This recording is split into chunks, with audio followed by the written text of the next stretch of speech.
Saudara Bapak Ibu yang terkasih, selamat pagi, berkah dalam.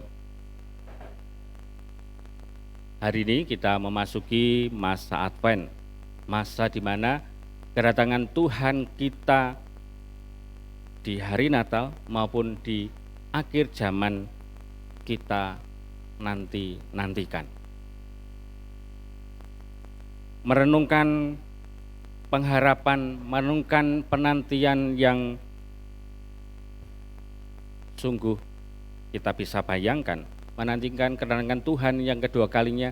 Tidak ada yang tahu kapannya. Itu saya jadi teringat di saat saya selalu memberi kabar kepada ibu saya di saat saya mau pulang. Bu, besok aku harap pulang. Pagi hari sudah ditelepon, wis tekan endi, padahal belum berangkat. Dan sudah mengatakan, sudah berangkat itu nanti di tengah jalan sudah telepon lagi, wis tekan endi, ayo kayak tengah-tengah jalan ya. Dan di saat sudah dekat rumah, sudah memasuki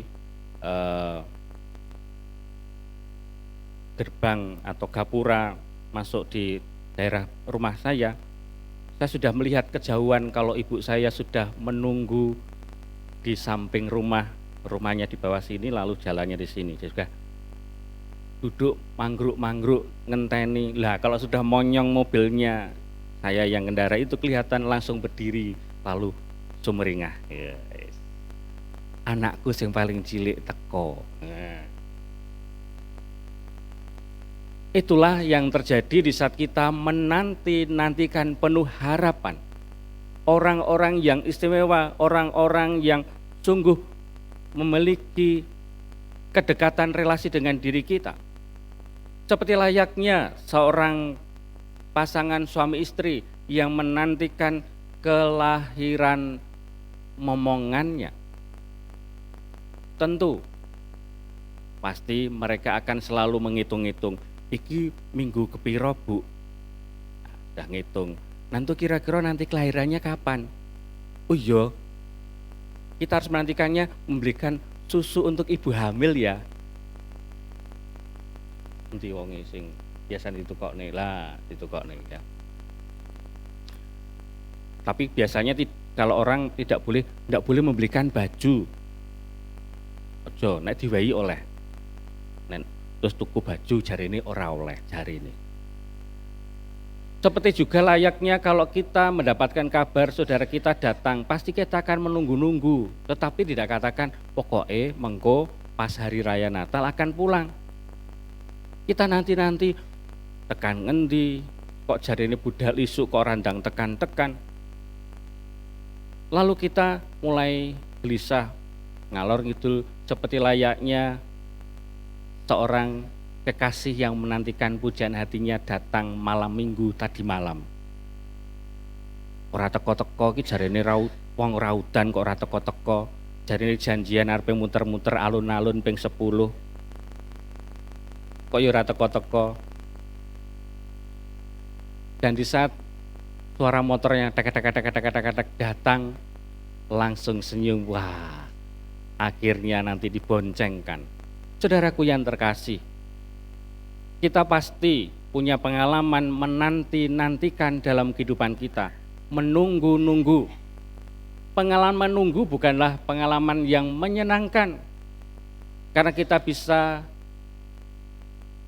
bosan, kita bisa capek, bahkan bisa membuat kita ngantuk. Seperti layaknya bisa kita bayangkan penjaga-penjaga, entah mereka yang dinas jaga di kesatuan TNI misalnya, mereka harus berjalan tegap, megang senjata berdiri berjam-jam, tekluk diseneni komandannya.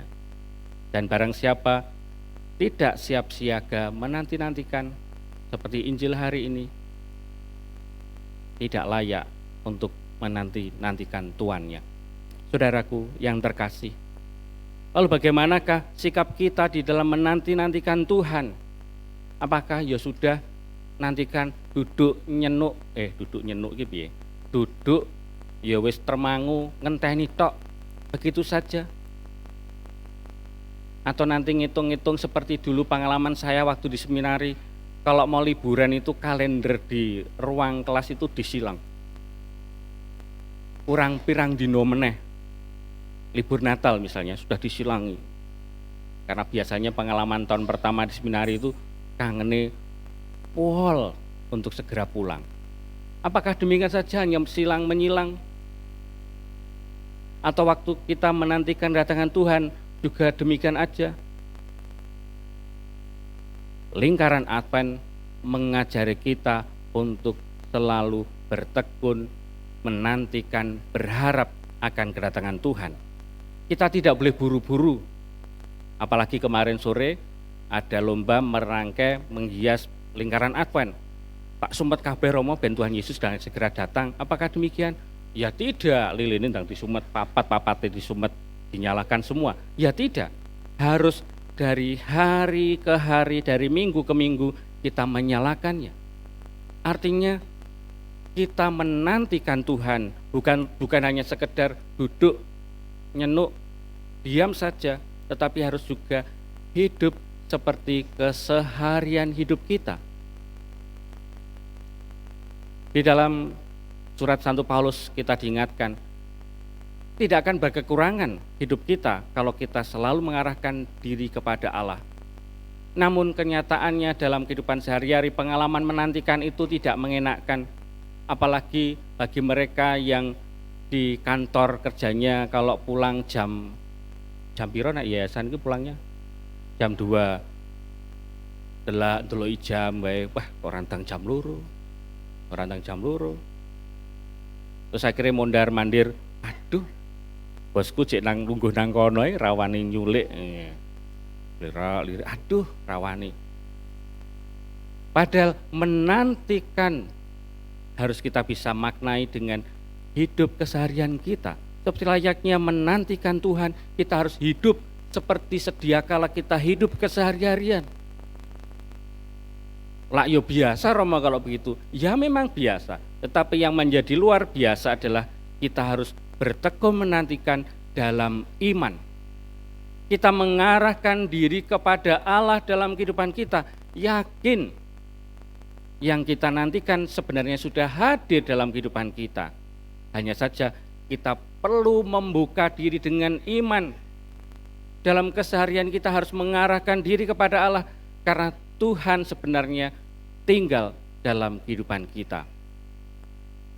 Kita selalu mendoakannya setiap saat. Datanglah kerajaan-Mu.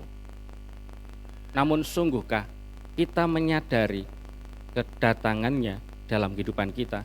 Seperti layaknya kita menantikan setiap kali kita masa Advent, kita menanti-nantikan kedatangan Tuhan.